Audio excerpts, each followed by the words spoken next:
c'est des satellites non pas géostationnaires mais justement qui tournent autour de la planète et qui permettent d'avoir du réseau sur tout le globe. Le problème de ça, c'est que c'est super cher. Toujours plus loin, plus fort, plus vite, jusqu'au bout de l'extrême limite. Salut les copains, alors on est à Saint-Malo pendant le départ de la route du Rhum, hein. C'est toute la semaine de préparation, on est sur comme il faut mon trimaran de 50 pieds et puis je vous avais promis de faire une petite visite du bateau, donc chose promis, chose due. Pour comprendre avant tout, on a derrière moi ici le cockpit où tous les manœuvres, cordages qui actionnent soit la dérive, le foil, les voiles, tout ça sont recentrés au même endroit. C'est pour ça qu'on appelle ça un cockpit, hein, et voire même un piano. Il y a tellement de cordages qu'effectivement on dirait des cordes d'un piano. Donc c'est parti, on y va à l'intérieur. Donc là, encore quelques petits détails de finition sur le bateau. Voilà, mais c'est pour moi, c'est pour mon confort, hein, c'est juste le pare-vent, les hublots on va dire, hein, qui sont en train d'être disposés. Et voilà, donc, comme je vous disais, il y a tous les cordages qui arrivent dans ce qu'on appelle le cockpit et je les actionne grâce à cette colonne, le moulin à café. Donc ça, vous avez déjà vu plein de personnes en faire, en jouer. Et voilà, donc là j'ai un poste de barre derrière moi, hop, où je peux effectivement être à la barre mais tout en étant à l'abri. Voilà, sachant que la plupart du temps on n'est pas à la barre mais plutôt à régler les voiles. Dans ce petite cabane, hein, parce que c'est tout petit, hein, je tiens à peine debout, je suis pas grand pourtant, mais voilà, je suis là, hop, vous voyez le cockpit est juste derrière moi, j'ai accès aux écoutes et à des taquets pour pouvoir lâcher si jamais je suis en veille. Donc là j'ai un espèce de pouf, je me mets là et puis je peux gérer et voir tout depuis là. Donc j'ai tout l'électronique qui arrive ici avec mon clavier, ma souris, je peux faire ma nav. C'est un peu comme ça, c'est un peu ici que je vais vivre malheureusement, dans cette niche pendant une grosse dizaine de jours. Donc c'est pas hyper confortable, mais en tout cas on est protégé, on est à l'abri du vent et des embruns.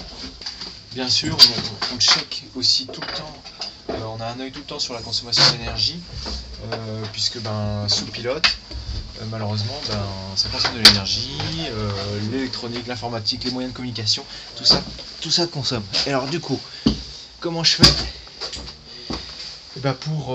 pour produire de l'énergie, pour pouvoir avoir des batteries chargées et qui me permettent d'utiliser tout ce matériel, j'ai plusieurs solutions.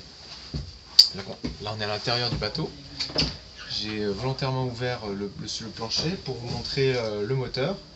On s'en sert comme générateur, c'est-à-dire que on fait tourner le moteur sans embrayer et ça entraîne une courroie qui va vers l'alternateur et qui du coup produit de l'énergie pour stocker dans les batteries.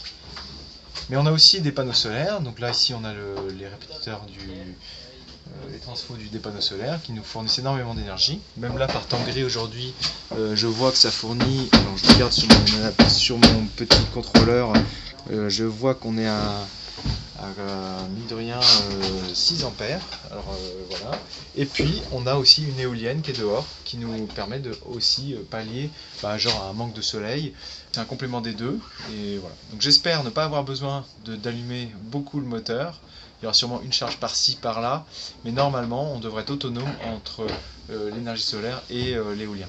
Le panneau où il y avait mon ordinateur, c'est un panneau qui peut s'orienter, et grâce à ça je peux aussi me mettre dans cette ancienne position qui était l'ancienne table à cartes qui prenait trop de place et trop de poids surtout. Donc on voit encore les vestiges ici dans la stratification des anciens collages de la table à cartes ici. Voilà, vous pouvez voir derrière ça tout l'électronique apparent par thème, on va dire ça, c'est tous les systèmes VHF AIS. Ici vous avez devant vous le processeur NKE, les antennes Wi-Fi pour transmettre les communications. Par exemple la tablette avec laquelle je filme maintenant est connectée sur le Wi-Fi du bord pour permettre d'avoir des infos supplémentaires et de discuter avec l'ordinateur. Donc c'est essentiellement du local, hein. On n'a pas le wifi comme à la maison évidemment, même si au port là je pourrais l'avoir, puisqu'il y a effectivement aussi un boîtier 4G qui me permet de me connecter sur le réseau 4G. Mais en mer, on n'a plus ce réseau 4G, et donc on utilise une antenne qui est là-bas, l'antenne Thales, sur le réseau Iridium. Ça, vous avez déjà entendu parler sûrement, le réseau Iridium. C'est des satellites non pas géostationnaires, mais justement qui tournent autour de la planète et qui permettent d'avoir du réseau sur tout le globe. Le problème de ça, c'est que c'est super cher.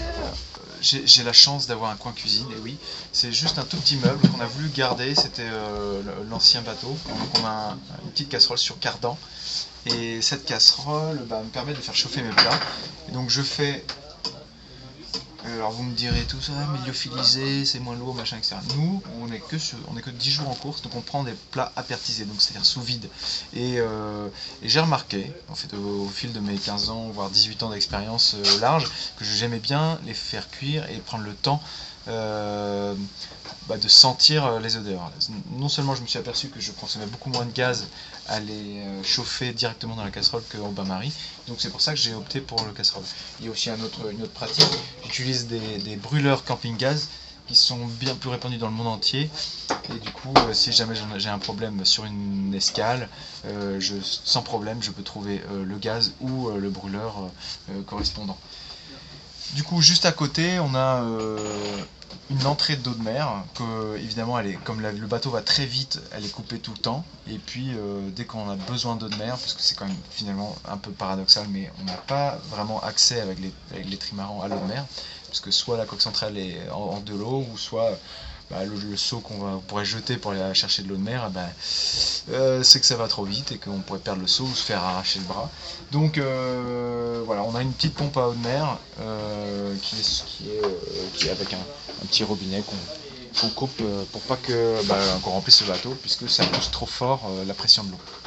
Donc cette eau va dans un des deux seaux, qui me permet de faire le pourquoi j'ai besoin d'eau de mer, soit les toilettes, parce que des fois on utilise, c'est trop dangereux, ou il y a trop de vent, trop de mer sur le pont pour aller faire nos besoins dehors, donc on fait nos besoins dedans. C'est pour faire la vaisselle ou se laver. Des fois on a besoin d'un peu d'eau juste pour se débarbouiller. Voilà. Donc je vous précise qu'il y a quand même deux seaux. Il y a un qui s'appelle Jacob et l'autre c'est pour la cuisine. Alors, derrière moi, vous avez ici des sacs. C'est mes sacs avec tout l'avitaillement, le matériel de réparation, de secours. Voilà. Et mes affaires derrière, dans le sac jaune. Dans ce sac, j'ai tous mes vêtements de mer. Voilà. Donc là, ils sont disposés sur la bannette, un endroit où je pourrais potentiellement dormir si jamais j'avais vraiment des conditions parfaites pour ne pas être à l'endroit où je vous disais tout à l'heure, ici dans la niche. Qui me sert là principalement d'étagère, même si la plupart du temps le matériel est bougé d'avant en arrière pour équilibrer le bateau.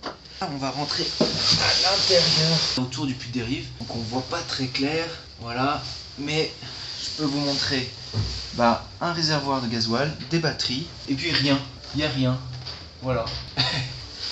Et on vient juste là pour checker si le carbone du bras est en bonne forme, ou s'il n'y a pas d'eau, voilà. Mais sinon, j'y viens jamais. Sous le plancher du cockpit, le tableau arrière du bateau avec la mèche du safran central, et puis un certain nombre de câbles, d'éléments électroniques, et puis un système d'assèchement en cas d'eau dans le bateau. Donc là pareil, j'y viens pas beaucoup, à part pour éventuellement ramener tous les sacs pour faire du poids vers l'arrière. Donc c'est des espaces vides. Je vais vous montrer l'intérieur du bras de liaison arrière, parce qu'on peut y rentrer. Hop, il faut être un petit peu contorsionniste. Donc là, alors ça résonne, c'est normal, on est dans un bras, ma tête est dans le bras de carbone, et on peut voir du coup les pilotes, enfin les vérins de pilote ici, et puis derrière moi, voilà l'autre deuxième vérin avec son capteur d'angle au plafond et les secteurs de barre. Voilà. Et puis là vous voyez bien que tout ça c'est du carbone.